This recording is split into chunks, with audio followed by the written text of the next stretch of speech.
ये जो चतरा पुल का निर्माण हमारे विधानसभा में सवाल उठाने के बाद बांगदोई नदी के मुख्य जो पुल हैं, घुमरान पुल, सब्जी मंडी पुल, चतरा का पुल और दाल मंडी पुल, इनका पुनर्निर्माण और चौड़ीकरण का हमने मांग उठाई थी। याचिका समिति में भी रखा था। लखनऊ से और पीडब्ल्यूडी की पूरी टीम आई और उसके बाद इनकी योजना मंजूर हुई। 8 महीने पहले चतरा पुल के निर्माण शुरू हुआ और दिवाली के तब सीज़न था।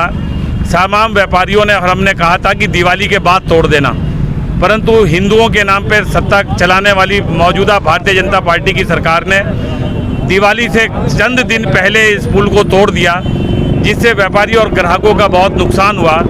और तब से अब तक 8 महीने हो गए हैं। पिछले 4 महीने से काम बिल्कुल बंद पड़ा था, परंतु इनकी जू में कान में जू नहीं रहेंगी। और 31 तारीख को ज्ञापन देने के बाद आज 20 दिन हो गए।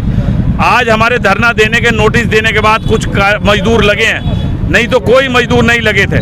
और केवल कमीशन खोरी के चक्कर में इस पुल को उलझाने का काम करते हुए व्यापारियों को इन्होंने मौत के मुंह पे धकेलने का काम कर रहे हैं। कि में पूरी की पूरी नगर निगम लूटमारी में लगा हुआ है। ये जो ठेका हुआ था, नगर निगम ने इस ठेके को स्मार्ट सिटी योजना के अंतर्गत यूपी ब्रिज कॉरपोरेशन को दिया और यूपी ब्रिज कॉरपोरेशन ने आरडी कंस्ट्रक्शन, एक गाजियाबाद की कंपनी है, एक ट्रीपार्टाइट समझौता हुआ। हमने कोशिश की ठेकेदार से भी बात करने की, तो उसका कहना था कि मेरा 1 पैसे का पेमेंट ये लोग नहीं कर रहे हैं। हमने उसकी तकनीकी जानकारी की तो पता चला जब तक थर्ड पार्टी इंस्पेक्शन नहीं होगा तब तक इसका पेमेंट नहीं होगा।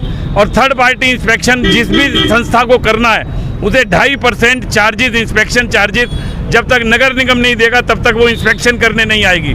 जब तक इंस्पेक्शन करने नहीं आएगी तब तक पेमेंट नहीं होगा। जब तक पेमेंट नहीं होगा तब तक काम नहीं होगा। तो इसका मतलब बरसात में इस व्यापारियों को डूबने दिया जाए। आपका हमारी रणनीति इस बात के चेताने के लिए 31 तारीख को हमने आयुक्त को ज्ञापन दिया था। आज हम धरने पे बैठे हैं दोबारा चेताने के लिए। कल जब हमने धरने का नोटिस दिया तो आज हमें कुछ मजदूर चलते हुए दिखाई दे रहे हैं, नहीं तो ये जेवीसी की मशीन पानी की धारा के बीच में थी और केवल 3 फुट का यहाँ पे जगह थी जिसमें से पानी निकासी का काम हो रहा था। हमारा कहना है कि बहुत गति के साथ इसका काम किया जाए और जिससे कि अवरोध पैदा ना हो और व्यापारियों का नुकसान ना हो। हम व्यापारियों की लड़ाई लड़ने का काम इसी आशय के साथ हमने किया है। हमने देखा कि मानसून आने वाला है। आज पूर्वी उत्तर प्रदेश में मानसून दस्तक देने का काम कर देगा और उसके बाद सहारनपुर में कुछ ही चंद दिनों में आएगा। हालांकि तब तक ये बना नहीं पाएंगे, परंतु कम से कम अवरोध दूर करने का काम कर दें। इन दोनों पटरियों पे काम करने वाले व्यवसायियों से और व्यापारियों से पूछिए, उन सबको अस्थमा हो गया है, सब दमे के शिकार हो गए हैं। धूल और धक्कड़ में यहाँ तमाम रेत, बजरी और निर्माण सामग्री सड़क के दोनों तरफ इकट्ठा है। ट्रैफिक परेशान है और दोनों तरफ के दुकानदार और व्यापारी परेशान है। उनका काम नहीं हो पा रहा है और सब दमे से परेशान है। इसलिए नगर निगम और स्मार्ट सिटी के अधिकारी अपनी कमीशनखोरी और भ्रष्टाचार से बाज आएँ। जल्दी व्यापारियों के हित में और शहरियों के हित में जो ये निर्णय हमने विधानसभा से कराया था वो तभी निर्णायक हो जब तक पुल बनेगा। और पुल का निर्माणदायी संस्था चूँकि नगर निगम है और पैसा उसे देना है, अगर पैसे के देने में और उसका जो इंस्पेक्शन चार्जेस देने हैं या कुछ ठेकेदार को पैसा देना है, अगर इसी मामले को लेकर व्यापारियों के साथ खिलवाड़ करने की बात होगी तो निश्चित रूप से उसे बर्दाश्त नहीं करेंगे।